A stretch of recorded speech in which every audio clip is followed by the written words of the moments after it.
Des auteurs à perte de vue, des livres en pile et des dédicaces à tour de bras. Il y avait de quoi faire ce week-end pour les amoureux de la lecture. Au pays de Rabelais, Jean-Pierre Coff, fin gastronome, paraissait comme à la maison. Tout ce qui touche à la gastronomie dès l'instant où c'est de belle qualité et qu'on y respecte les produits et les saisons, je suis d'évidence solidaire avec eux. J'étais très ami avec Carmet, donc je suis très ami avec beaucoup de gens de la vallée de la Loire, de Tourangeau, donc ça déteint. Et puis vous avez des vins tellement formidables.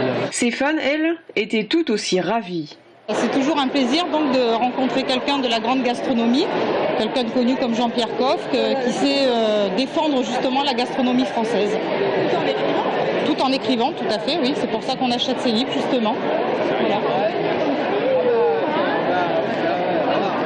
Un peu plus loin dans l'allée, la comédienne Victor Laszlo est allée à la rencontre de son public tourangeau et en a profité pour avouer son coup de cœur pour la Touraine.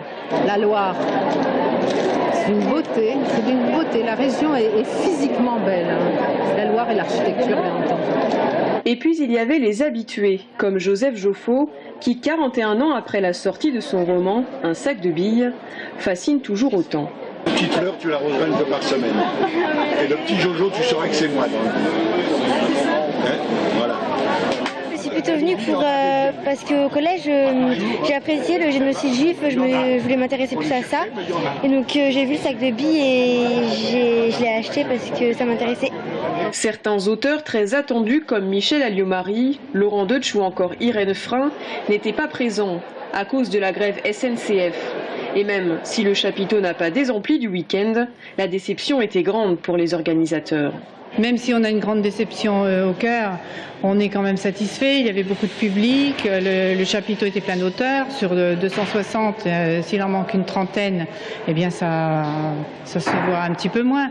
Mais bon, on est toujours déçus de ne pas avoir ceux avec lesquels on a échangé et qui pensaient faire une belle journée de dédicace ou qui ont dû repartir par un train beaucoup plus tôt que prévu et qui se sont sentis frustrés de ne pas pouvoir échanger plus longtemps avec leurs lecteurs. Pour cette 6e édition du chapiteau du livre, le parc de la Péraudière à Saint-Cyr-sur-Loire a accueilli ce week-end pas moins de 15 000 personnes.